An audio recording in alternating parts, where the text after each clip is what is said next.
नमस्कार। आकाशवाणी कटक आंचलिक संवाद पढ़ुछंती सरिता साहू। मुख्य संवाद। श्रीगुंडीचा मंदिर सम्मुखरे पहुंचिले तीन रथ। आसंताकाली हेब आड़प मंडप विजे नीति। अमृत भारत स्टेशन योजन ओडिशार 7टी समेत देशर 75टी रेल स्टेशन लोकार्पण कले प्रधानमंत्री। कहिले अमृत स्टेशन देशर संस्कृति और सभ्यतार प्रतीक।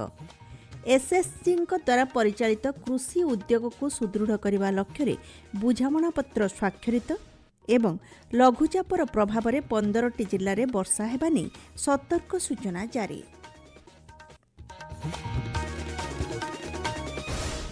पुरी रे महाप्रभु श्री जगन्नाथ, श्री बलभद्र एवं देवी सुभद्रा रथारूढ़ होई श्रीगुंडीचा मंदिर अभिमुखे नवदिनात्मक यात्रा करिसेंती। आज द्वितीय दिन में शरधाबाली रे तीन रथ पहुंची। सकाळ 9:30 अगणित श्रद्धालुंक गहणरे रथ टणा कार्य आरंभ होइथिला। प्रथमे श्री बलभद्रंक तालध्वज, परे देवी सुभद्रांक दर्पदलन एवं शेषरे महाप्रभुंक नंदीघोष रथ शरधाबाली रे पहुंचीथिला। आज रथ उपरे चतुर्थामूर्ति श्रद्धालुंकु पूर्णांग दर्शन देउछंती। आसंताकाली आड़प मंडप विजे नीति अनुष्ठित हेबो। भक्तंक श्रृंखलित दर्शन, भिड़ नियंत्रण और आईन श्रृंखला रक्षा पई प्रशासन पक्षरु समस्त व्यवस्था करा जाइथिबा श्रीमंदिर मुख्य प्रशासक अरविंद पाढ़ी कहिसंती।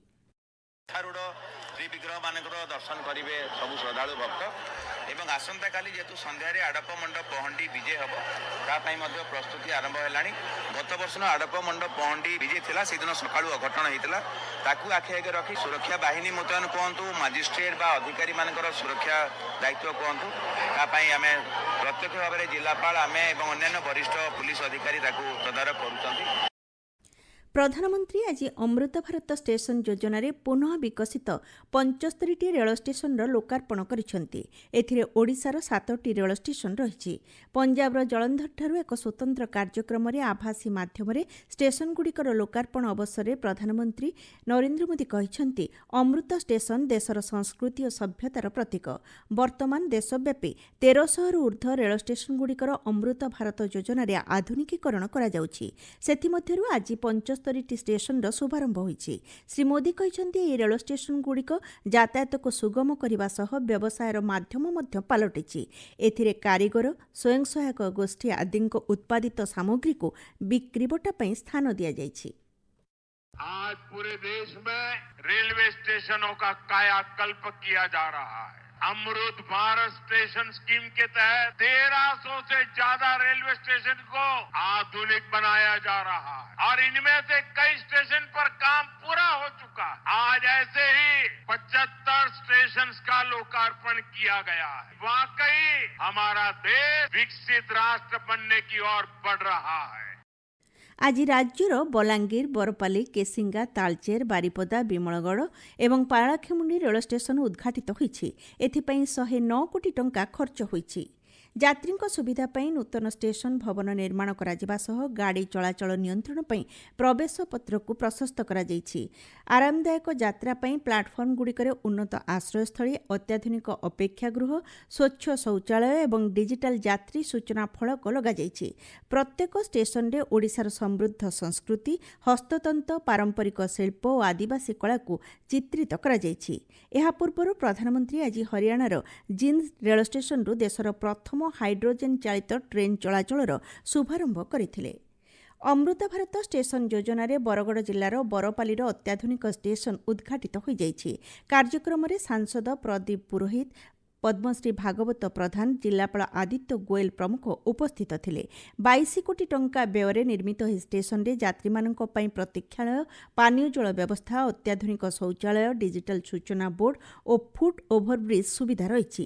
କଳାହାଣ୍ଡି ଜିଲ୍ଲା କେସିଙ୍ଗା ରେଳ ଷ୍ଟେସନ ପରିସରରେ ମଧ୍ୟ ସ୍ୱତନ୍ତ୍ର କାର୍ଯ୍ୟକ୍ରମ ଆୟୋଜିତ ହୋଇଥିଲା। ବଲାଙ୍ଗୀର ରେଳ ଷ୍ଟେସନରେ ଏହି ଅବସରରେ ଆୟୋଜିତ କାର୍ଯ୍ୟକ୍ରମରେ ସାଂସଦ ସଙ୍ଗୀତା ସିଂଦେଓ, ବିଧାୟକ କଳିକେଶ ନାରାୟଣ ସିଂଦେଓ, ଜିଲ୍ଲାପାଳଙ୍କ ସମେତ ରେଳ ବିଭାଗର ଅଧିକାରୀମାନେ उपस्थित थिले। केन्द्र सरकार संसदर मौसुमी अधिवेशन पूर्व आसंता रविवार नुआदिल्ली ठारे सर्वदलीय बैठक डाकिछन्ति। बैठक में सरकार संसदर उभय गृह को सुचारू रूपे परिचालना करने लगी समस्त राजनैतिक दलर सहयोग लोड़े। चलित मास 20 तारिखर मौसुमी अधिवेशन आरंभ हो अगस्ट मास 13 तारिख पर्यंत चलिब।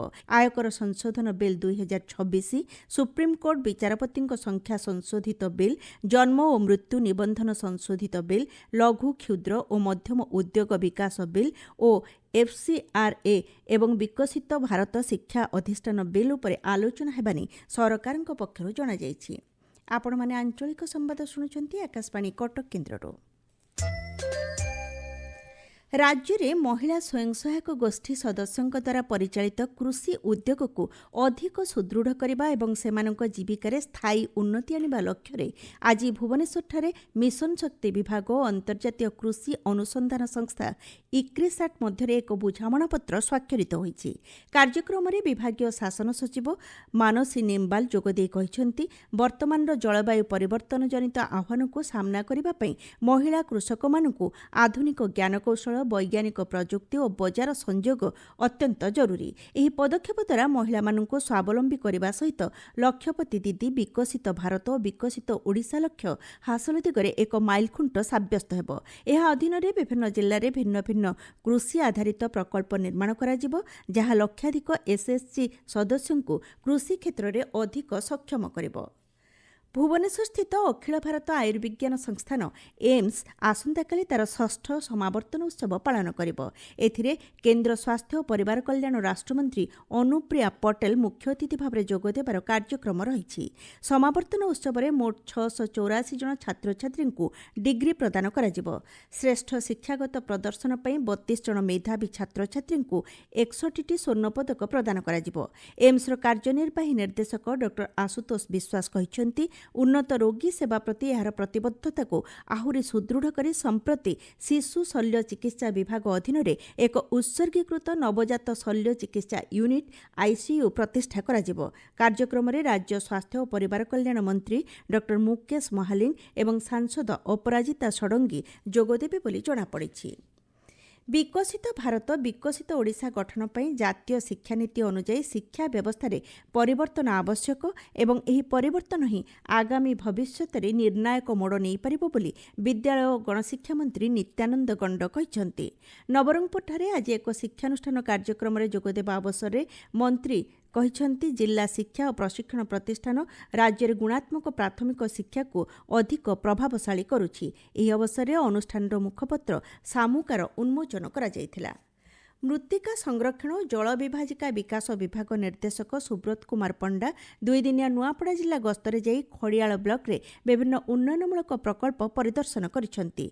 दाबरी पंचायत रे प्रधानमंत्री कृषि सिंचाई योजना अधीन रे कार्यरत स्वयं सहायक गोष्ठीर सदस्य मानक सह आलोचना करिसेंति। बौद्ध जिलार पाताली श्रीक्षेत्र नायकपड़ा गुंफाठारे आज तृतीया तिथि श्री जगन्नाथंकर बासी रथयात्रा अनुष्ठित होउछि। सहरर बुटुपाली, नारायणनगर, साहजपाल, बाउंसीगड़ा आदि अंचल में शांतिपूर्ण भाव 3 ठाकुरंकर रथयात्रा चली। सकाळु परंपरा अनुଯାयी नीतिकांति सरिबा परे मध्याह्न 2टारे पहंडी आरंभ होइथिला। संध्या 6टारे रथ टणा आरंभ होइथिला। केन्द्रापड़ा जिलार आराध्य देवता श्री सिद्ध बलदेवजीउंकर ब्रह्म तालध्वज रथ डाहाण पार्श्वକୁ मोड़ नहीं अटकी रही। संध्या सुधा रथ टाणिबा संभवपर न हेबारु रथटणा को आज स्थगित रखाଯାଇଛି। नाबार्डर 45तम स्थापना दिवस आज नवरंगपुर अनुष्ठित हो जाइछि। कार्यक्रम में जिला प्रशासन, बैंक, विभिन्न सरकारी विभाग, कृषक उत्पादक संगठन, स्वयं सहायक गोष्ठी, स्वेच्छासेवी अनुष्ठान कर्मकर्ता माने जोग देइथिले। पाणीपाग उत्तर पश्चिम बंगोपसागर और संलग्न उत्तर ओडिशा और पश्चिमबंग उपकूल में सक्रिय लघुचाप प्रभाव में राज्यर विभिन्न स्थान में वर्षा लगी रही। आंचलिक पाणीपाग विज्ञान केन्द्र सूचना अनुसार आसंता 24 घंटा मध्य 15टी जिले में बिजुली घड़घड़ी सह प्रबल वर्षा होबार संभावना रही। संबलपुर महानगर निगम अंचल में जलबंदी समस्यार मुकाबला जिलापाल सिद्धेश्वर बलिराम बोंदर अध्यक्षतार एक बैठक हो जाइछि। मुख्य संवाद पुणी थरे श्रीगुंडीचा मंदिर सम्मुखरे पहुंचिले 3 रथ। आसंताकाली हेबो आड़प मंडप विजे नीति। अमृत भारत स्टेशन योजन ओडिशार 7टी समेत देशर 75टी रेल स्टेशन लोकार्पण कले प्रधानमंत्री। कहले अमृत स्टेशन देशर संस्कृति और सभ्यतार प्रतीक। एसएससी द्वारा परिचालित कृषि उद्योग को सुदृढ़ करने लक्ष्य बुझामणा पत्र स्वाक्षरित एवं लघुचापर प्रभाव में 15टी जिले में वर्षा होगा सतर्क सूचना जारी। आंचलिक संवाद आज शेष है।